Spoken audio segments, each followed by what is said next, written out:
A paz do Senhor para a igreja. Quero fazer uso da palavra de Deus no Evangelho segundo escreveu Mateus, capítulo 13, a partir do versículo 1. Glória a Deus. Aleluia.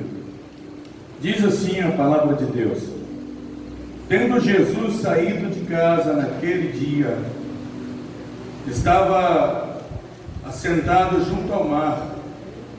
Ajuntou-se muita gente ao pé dele, de sorte que, entrando no barco, se assentou e toda a multidão estava em pé na praia. E falou-lhe de muitas coisas por parábolas, dizendo: eis que um semeador saiu a semear.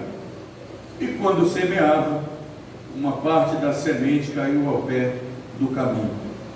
Vieram as aves e comeram-na.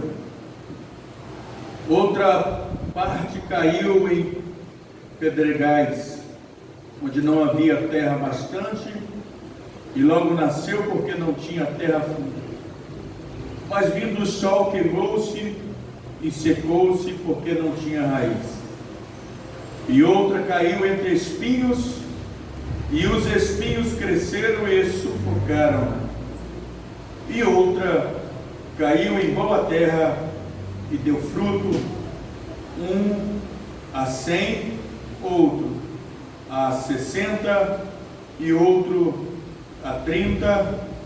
Quem tem ouvidos para ouvir, que ouça. Amém? Amém. Glória a Deus. Vamos à palavra de Deus? Amém. Glória a Jesus.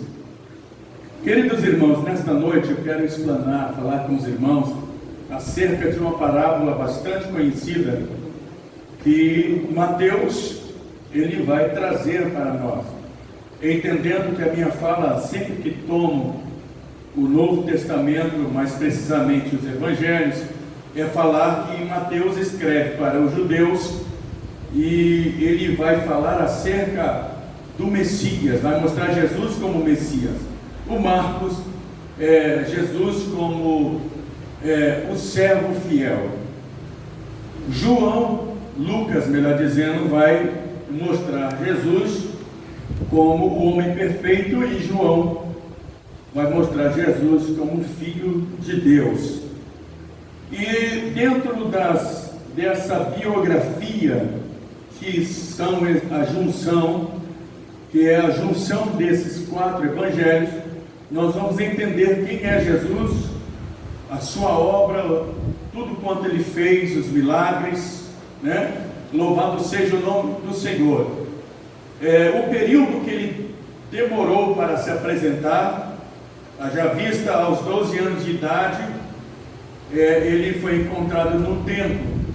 E depois dos 12 anos de idade, o que se fala é que ele estava trabalhando com o pai. Então, a partir dos 30 anos de idade, é que ele vai começar a fazer ali os seus primeiros milagres e a assumir a postura do seu ministério, ou seja, aquilo que ele queria falar com respeito a um pacto que ele havia traçado com Deus, um acordo que ele havia feito com Deus. Isso foi feito, como registra Apocalipse e também outras cartas, que Jesus Cristo morreu antes da fundação do mundo. Desde a fundação do mundo, antes da fundação do mundo, Jesus já morre na cruz do Calvário, porque Deus ele trafega na linha da eternidade. Então, na linha da eternidade, como o sangue de Caim clama, porque a Bíblia vai dizer que o sangue de Caim clama, né, o sangue de Abel clama até hoje.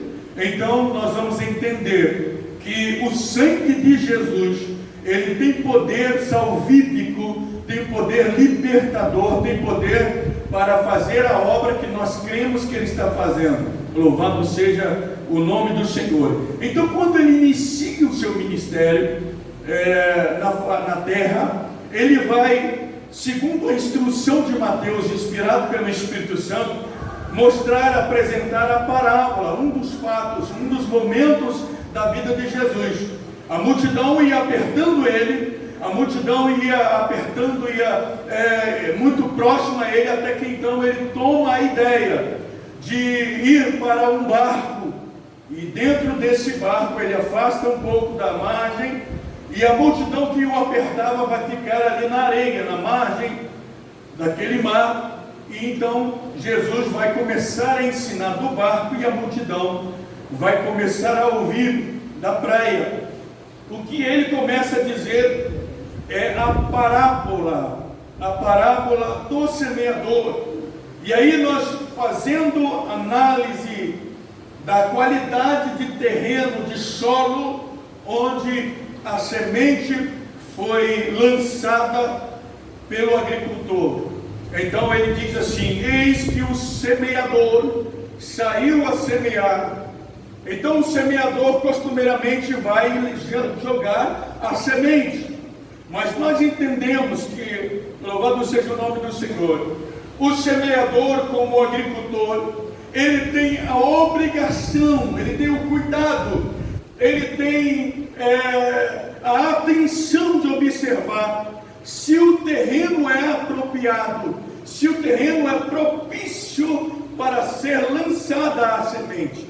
Louvado seja o nome do Senhor. Então, fazendo assim, o agricultor ele vai ter cuidado de ir para o terreno, analisar se aquele terreno tem qualidades suficientes para poder produzir aquela semente ou frutificar aquela árvore, aquele lugar que vai nascer a planta ali naquele lugar. Então ele vai começar a cuidar daquele terreno, ele vai arar, ele vai regar, ele vai adubar aquele terreno conforme a situação, até que vai chegar o momento em que ele vai lançar a semente. Mas aqui, Jesus ele vai começar a explicar a parábola da semente, sem mostrar esses detalhes que eu estou fazendo aqui. Haja vista, o intuito aqui não é especificar que nós precisamos estar lançando a semente de qualquer forma, de maneira nenhuma. Mas a intenção aqui é mostrar que algumas pessoas que recebem a palavra de Deus, elas não estão praticamente, ou entre aspas, aptas para receber a palavra. Haja vista que Jesus mesmo disse em certo momento que não é apropriado, não é certo que nós venhamos a dar aos porcos, lançar pérola aos porcos, ou seja, nós não vamos lançar aquilo que é precioso para os porcos. Louvado seja o nome do Senhor. E de outra sorte, quando Jesus vai começar a anunciar o Evangelho, ele vai selecionar o tipo de pessoa que deva receber a palavra. Ele vai dizer: não entrai na casa de samaritanos, mas ide às ovelhas perdidas da casa de Israel. Amém. Aleluia. Glória a Jesus. Louvado seja o nome do Senhor. E ele, continuando a falar acerca dessa parábola, ele vai dizer que uma parte da semente cai à beira do caminho. E quando essa semente cai à beira do caminho, as aves dos céus vão lá e vão comer essa semente. Foi uma semente que não foi aproveitada da forma que ela deveria ser aproveitada. Amém. Então ela foi lançada e ela infelizmente caiu à beira do caminho. Agora eu pergunto à igreja: será que esse agricultor ou esse semeador, ao semear essa semente, a intenção dele era lançar a semente no caminho, ou simplesmente essa semente caiu acidentalmente à beira do caminho? Louvado seja o nome do Senhor. Então queremos entender que certas vezes que nós estamos falando de Deus, estamos pregando, aleluia, algumas das pessoas têm colhido apenas trechos da nossa fala, têm colhido apenas palavras e mais palavras ou parágrafos, da nossa fala e colocando o parecer que eles querem colocar acerca daquilo que falamos, e a palavra às vezes que pregamos parece que ela não tem um valor absoluto, porque quando você vai decorrer as opiniões faladas no Facebook, no Instagram ou em toda sorte de aplicativos que você pode dar um comentário, você vai observar que as coisas espirituais, as coisas de Deus que estão aparecendo na mídia, cada vez mais estão sendo tratadas com desdém. As pessoas não estão acreditando na existência de Deus, as pessoas não estão acreditando em um cristianismo puro. Aleluia, as pessoas não estão acreditando na existência e no poderio do Espírito Santo, e aí então começa uma zombaria de tal forma em que elas desvalorizam tudo que se diz espiritual. Será que esta palavra não foi lançada à beira do caminho? Aleluia! Louvado seja o nome do Senhor, engrandecido seja o nome do Senhor. Amém! Glória seja dada ao Todo-Poderoso, o que está sentado no trono, o que é digno de ser engrandecido, o que é digno de receber a sua adoração. Glória seja dada ao Senhor. Outra semente caiu no meio das pedras. Amém! Havia pedras no meio daquele terreno. As pedras possivelmente estavam numa região do terreno. Possivelmente eu vou fazer aqui uma comparação, eu vou fazer uma alegoria, não sei se é a palavra certa teológica, mas vamos dizer que apenas existe uma camada fina de terra por cima de pedregulhos. Então, quando aquela semente é lançada por cima daquela camada fina de pedras ou de terra, onde por baixo tem pedregulhos, então a raiz ela vai encontrar pedras. Mais um detalhe: quando o sol sai, então é aquecida a terra, aquecida as pedras, e aquela semente então, ou aquela raiz da semente que frutificou, ou seja, que brotou, que nasceu, aquela raiz da semente vai sofrer o aquecimento e vai morrer posteriormente. Então acontece que aquela semente também estará sendo perdida. Aleluia! Agora eu quero fazer a contextualização para a igreja, para que a igreja entenda que se formos comparar os terrenos, se formos comparar a cada situação ou a cada lugar que a semente é lançada, poderíamos comparar que a semente seja o nosso coração ou a nossa vida, ou seja a vida de outra pessoa, ou se comparando desta forma, nós vamos entender ou vamos fazer esta comparação, levando a entender que o seu coração aparentemente parece ser uma terra frutífica, apropriada, preparada para receber a palavra de Deus, mas na profundidade existem pedras ainda no teu coração que precisam ser tiradas. Amém! Aleluia! Está entendendo? Quem está entendendo o que eu estou falando? Eu sei que é difícil entender às vezes o pastor Jarbas pregando. Eu sei que é difícil, mas vai seguindo o raciocínio. Será que não existem pedras? E ainda poderíamos, pastor, comparar estas pedras como uma amargura, como uma tristeza, como algo ainda não resolvido, como algo que está atrapalhando, aleluia, que você receba uma semente, e essa semente realmente venha a crescer e a frutificar, e você passa a ser uma terra frutífera. É necessário retirar as pedras. Lembra da fala de Jesus? Falou, tirai a pedra. Esse sentido pedra parece que nesse contexto aqui ele não está trazendo nenhum benefício. É uma pedra que precisa ser retirada. E talvez haja vista que esta pedra seja como a pedra que os construtores rejeitaram.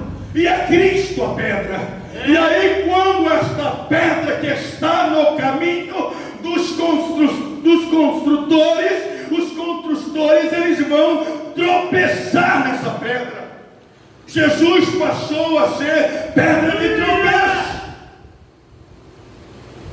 Mas sabe por que Jesus passa a ser pedra de tropeço? Porque nem sempre aquilo que o Senhor ordena é aquilo que nós queremos fazer. Nem sempre aquilo que nós recebemos como ordem, como objetividade da nossa vida, nós temos prazer em fazer. Porque nós escolhemos a Jesus às vezes como nosso Salvador e esquecemos que Ele é o nosso Senhor. E quem dita as ordens para nós é o Senhor.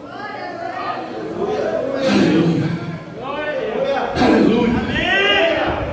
Louvado seja e engrandecido o nome do Senhor. Aleluia. Mas quando Cristo aparece como a pedra angular ou como uma pedra de esquina, nós vamos entender que o molde, nós vamos entender que o ponto inicial de se começar a medir a largura, o comprimento, a altura, a estrutura deva ter início nesta pedra de esquina que é Cristo. Cristo, na visão daquele que crê no Evangelho pregado, Ele é a pedra de esquina.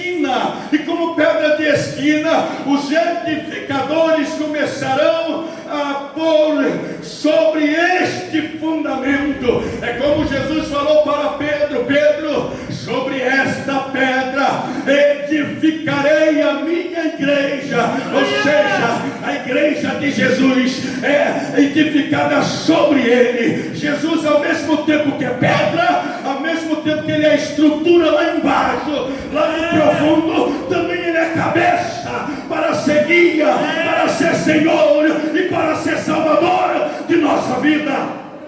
Amém. Aleluia. Louvado seja o nome do Senhor. Quem está me entendendo? Aleluia. Enquanto você entende, você pode dar glória a Deus, pois este é o motivo da nossa salvação, este é o propósito da nossa salvação, esse é o objetivo, esse é o propósito. É por isso que nós somos salvos, por causa da pedra que estava no caminho, mas por causa de alguns que olharam à frente e enxergaram que Jesus é a nossa pedra, é a nossa estrutura, é a nossa base e é o cabeça da igreja. Aleluia. Glória a Deus. Quando nós deparamos como sequência do texto, agora uma parte da semente vai cair no meio dos espinhos. Eita glória. Louvado seja o nome do Senhor. E o texto vai falar que caindo no meio dos espinhos, elas vão até crescer, mas os espinhos, como eles vão ter aí no texto a habilidade de crescimento maior e mais rápido que a semente, então os espinhos crescem e sufocam aquela planta. Aleluia! Sufocou. E nós entendemos que espinhos e abrolhos são momentos, já estou contextualizando, são momentos de dificuldades na nossa vida. Sabe aquele momento, eu quero até falar com os homens, não desfazendo das mulheres, porque as mulheres elas estão no momento em que elas estão com as condições de fazer as mesmas coisas que o homem faz. Agora o homem não é só o provedor, a mulher também tem se colocado nesta situação de provedor, porque tem que estar no trabalho, tem que estar cumprindo horário, tem que estar alimentando o lar. Então a mulher às vezes está no mesmo patamar aí. Então eu falando aos homens, eu quero dizer que quando você se conta sem uma cédula no bolso, sem nenhuma cédula no bolso. Há alguns que vão dizer: o homem sem dinheiro não é nada. Não é assim? Irmã Adriana até balançou a cabeça lá. O homem sem dinheiro não é nada. E é atrás disso que nós corremos, porque temos que alimentar e sustentar a nossa família. Louvado seja o nome do Senhor.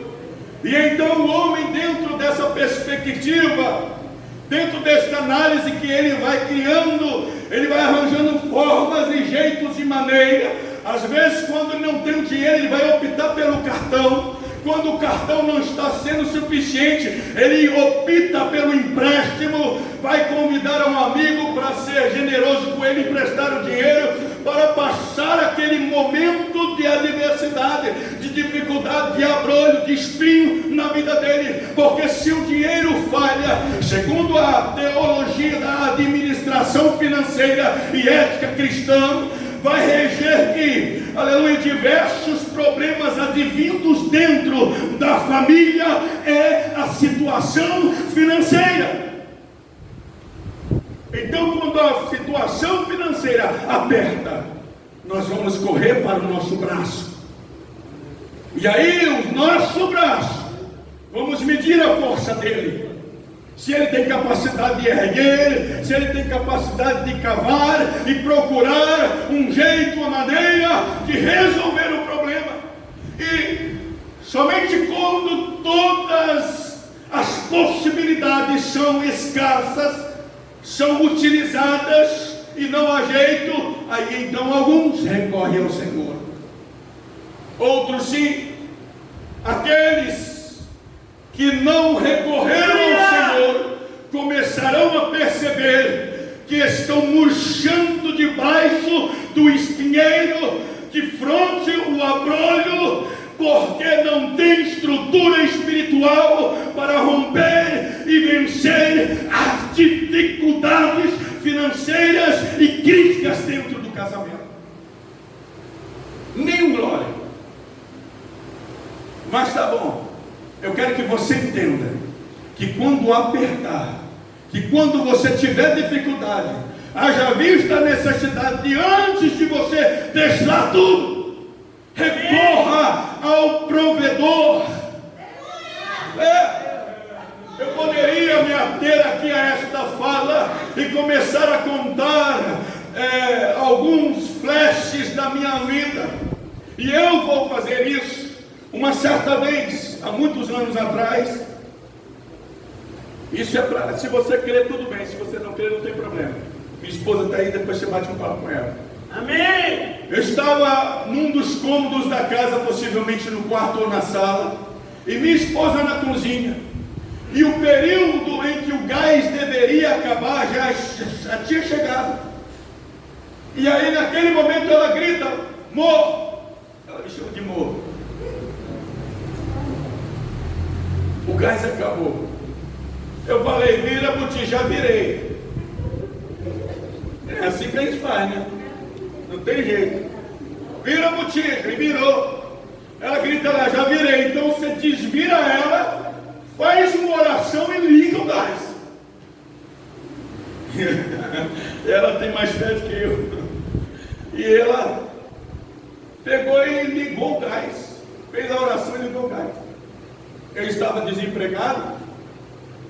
Você acredita se você quiser, mas foi como aquela história do azeite. Lembra da história do azeite da viúva? Amém! Enquanto tinha vaso, Deus estava com a torneira aberta. Enquanto tinha alguém para ser cheio do óleo, do azeite, Deus estava derramando. Amém! Aleluia! Enquanto tinha alguém na disposição de Deus, o azeite vai descer. Agora, quando acabar as pessoas que têm interesse de receber as porções do Espírito de Deus, Deus vai parar de mandar. Porque ninguém está tendo desejo mais de adorar a Deus, de glorificar a Deus, de exaltar a Deus, de falar línguas estranhas. Ninguém tem interesse mais de pregar o Evangelho com ousadia. dia. Ninguém tem o interesse mais de saltar na presença de Deus. Ninguém tem o interesse mais de receber os frutos do Espírito, os dons do Espírito. E quando não houver alguém na brecha, o azeite vai parar.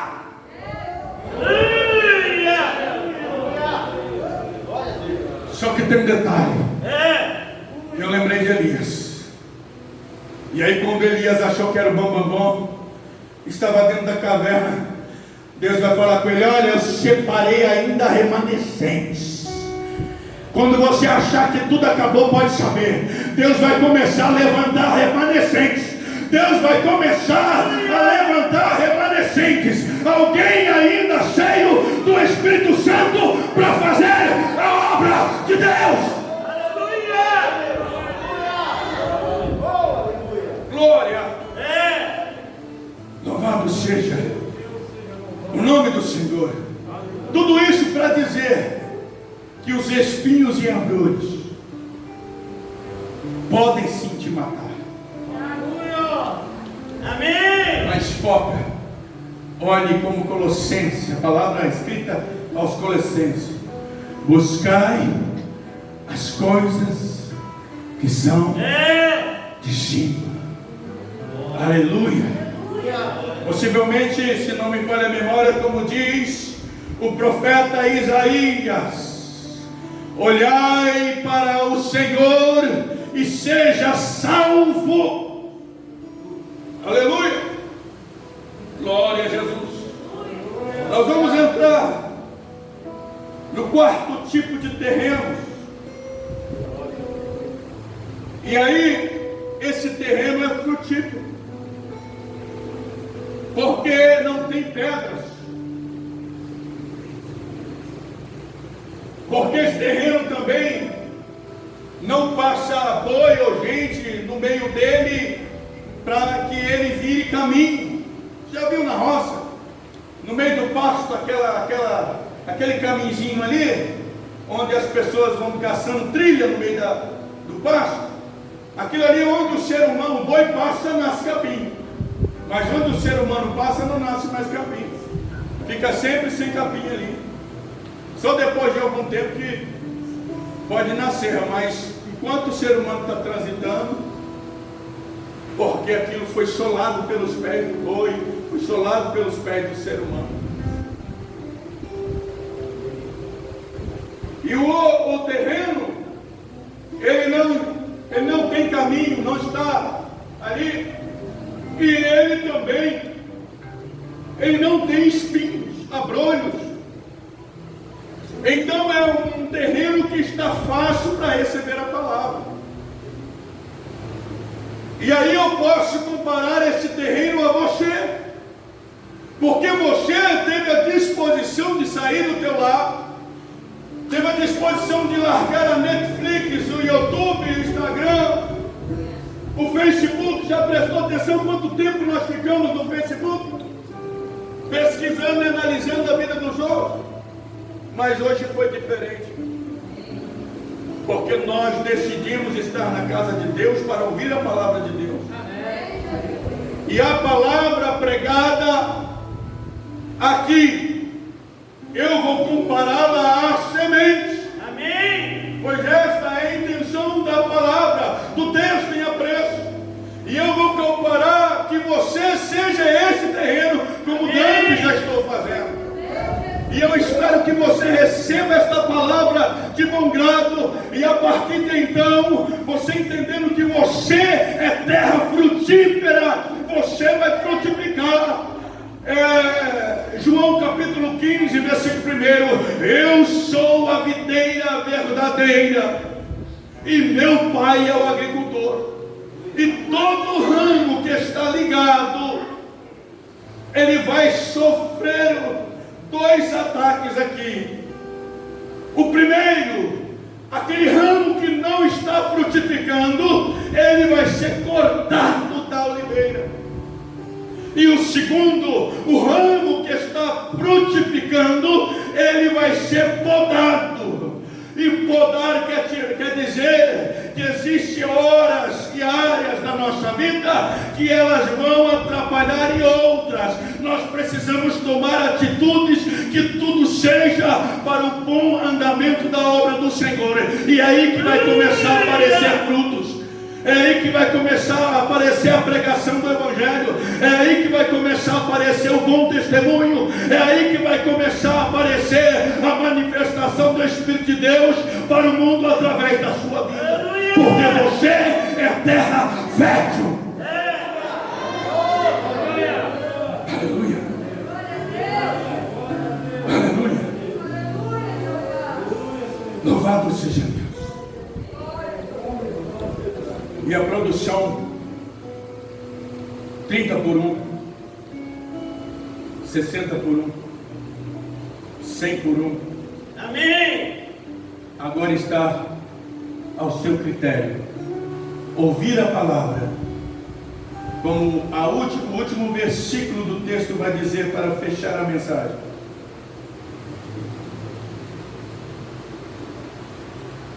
Capítulo 15, capítulo 13, versículo 9. Quem tem ouvidos para ouvir, ouça. Que Deus em Cristo vos abençoe.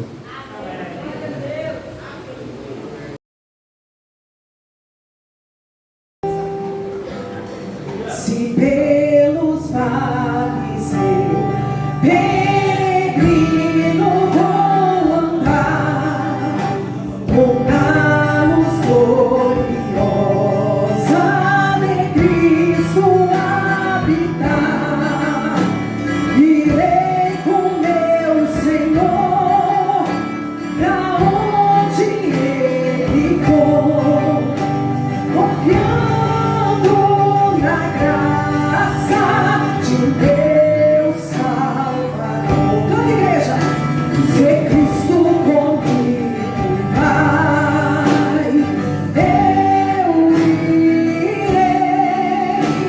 e não temerei, com gozo irei, comigo vai. É grato servir a Jesus, levar a cruz. Se Cristo comigo vai, eu irei. Se lá para o deserto Jesus me quer mandar, levando boas novas de salvação sem par, eu lidarei então com paz no coração, a Cristo seguindo sem mais dilação. Se Cristo comigo vai, eu irei e não temerei, com gozo irei, comigo vai. É grato servir a Jesus, levar a cruz. Se Cristo comigo vai, eu irei. Será a minha sorte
fiel a Deus serei, o mundo vencerei. Jesus vai comigo, não mais temerei. Se Cristo comigo vai, eu irei e não quererei, com gozo irei comigo, Pai. É grato servir a Jesus, levar a cruz. Se Cristo comigo vai, eu irei.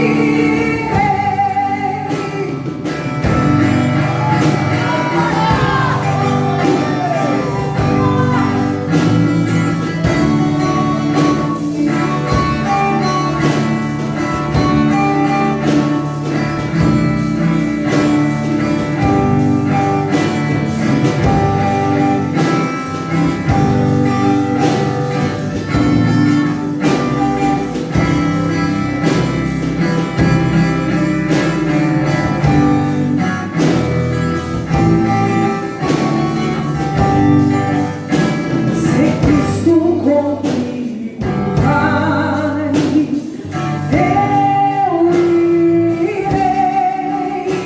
e não temerei, com gozo irei comigo, vai.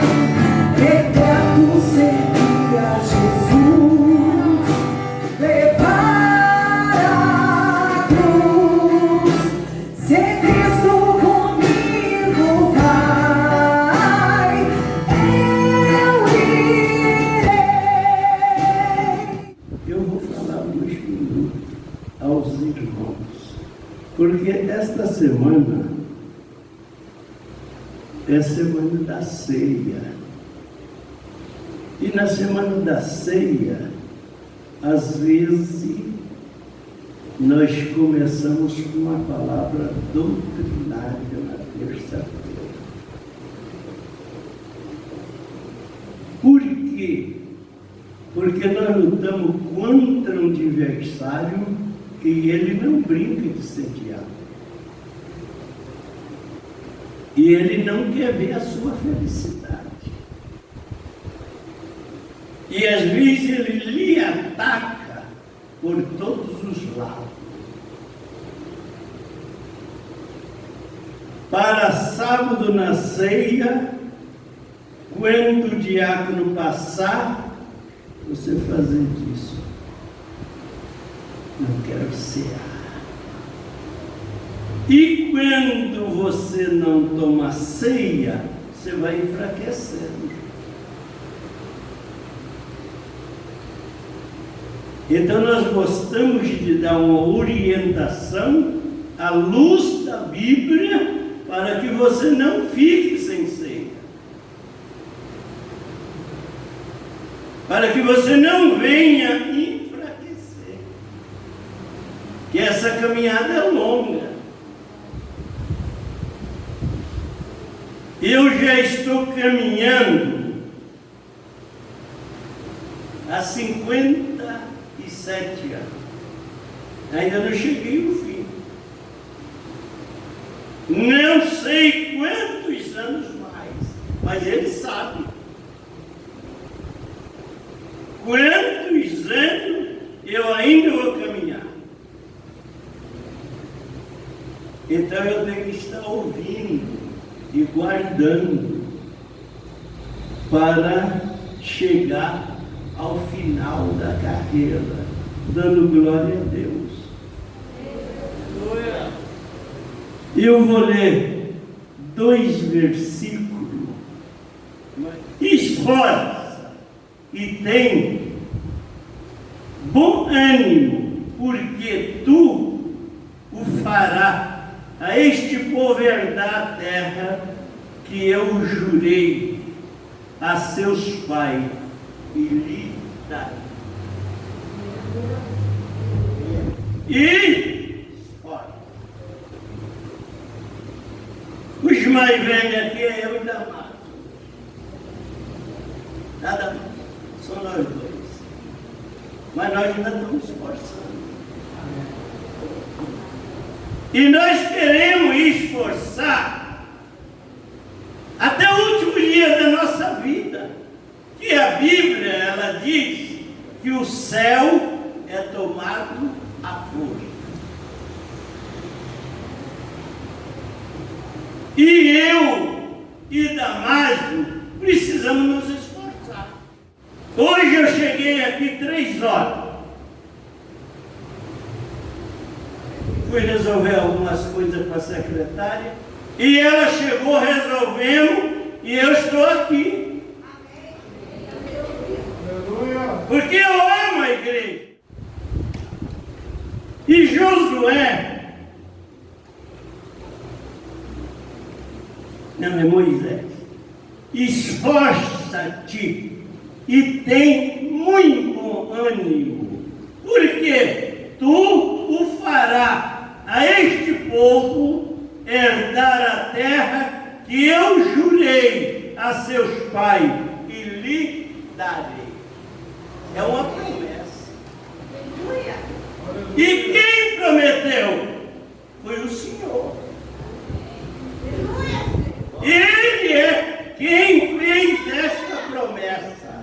E a Bíblia diz que ele não é o homem e nem o filho do homem. O que ele promete, ele cumpre. Se ele lhe prometeu alguma coisa, e antes de você morrer, vai acontecer na sua vida. Porque ele é fiel. E ele não muda aquilo que ele fala. Às vezes nós mudamos, mas ele não muda.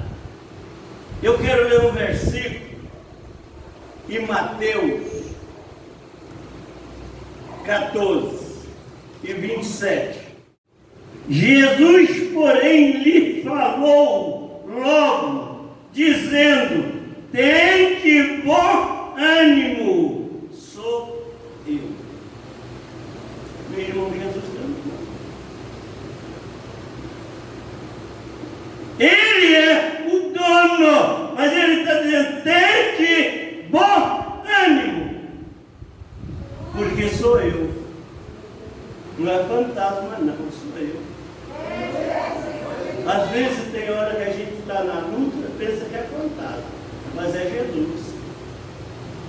Sou eu, e eu vim para lhe socorrer, para lhe ajudar a atravessar ou passar essa sua dificuldade. Então, meu dever e o seu é ter bom ânimo.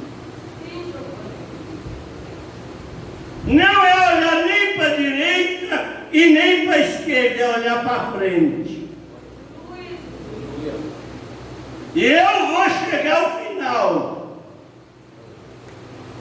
Tende bom ânimo. Não. A vitória é do animado. Aquele que na hora da dificuldade ele geme, mas não recua.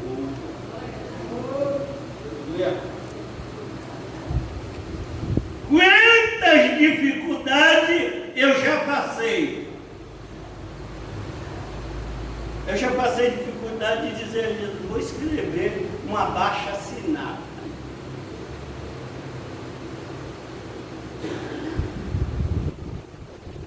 Se eu morrer, vou deixar. Jesus não esteve comigo. Aí eu morri. E ele falou: eu estou contigo. Eu vou lhe dar vitória. Aí nasceu um ânimo na minha vida. Ele vai me dar vitória. E os meus amigos já estavam com foguete para soltar com a minha derrota. Aí no outro dia a vitória bateu na minha perna. Tende bom ânimo. Ele está falando comigo e com você e conosco, para ter bom ânimo. Ele está conosco. Ele está com a igreja. Ele não abre mão da sua igreja. Ele que consola, Ele que faz, Ele que age, Ele não mudou, Ele é o mesmo. Então tome a posse da sua vitória. No livro de 2 Crônica, tem um versículo no capítulo 32, versículo 7. Esforça-vos e tende bom ânimo. Não temais e nem vos espantei por causa do rei da Síria, e nem por causa de toda a multidão que está com ele, porque há um maior convosco do que o que está com ele. Há uma legião. Então fique tranquilo. Mas seja forte. Está difícil, mas Ele está com você. E Ele vai lhe dar vitória. Toma posse da bênção agora. Tem bom ânimo. Você jovem, você irmão, você irmã, você moça, moço, tende bom ânimo. Você porteiro, Deus está com você. E você vai ver as portas que Ele vai abrir em seu favor. E em meu favor, em nosso favor.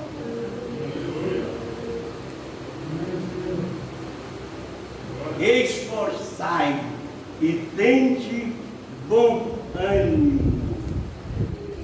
Isso é Deus falando ao meu, ao seu, ao nosso coração. Você está aí pertinho, eu vou ler mais Deuteronômio capítulo 31. Vamos ler o versículo 23. E ordenou a Josué, os filhos de Num, e disse: esforça e tem ânimo-te, porque tu meterás os filhos de Israel na terra, que eu jurei e serei contigo. É Deus, não é uma promessa de Deus. Não é promessa do pastor, não é promessa da irmã, não é promessa do pai, é de Deus. O que você e eu precisamos fazer é ter ânimo. E às vezes até ânimo para servir, ânimo para congregar, ânimo para estar na igreja e ouvir a sua palavra. Nós saímos daqui fortalecidos, nós saímos daqui animados para caminhar mais 40 dias, mais uma milha, e lá na frente contar a vitória que Deus tem nos dado. Então, amado, tenha ânimo, que o Senhor é contigo, o Senhor é conosco. Deus abençoe. Deus que esteja sempre conosco nesta caminhada.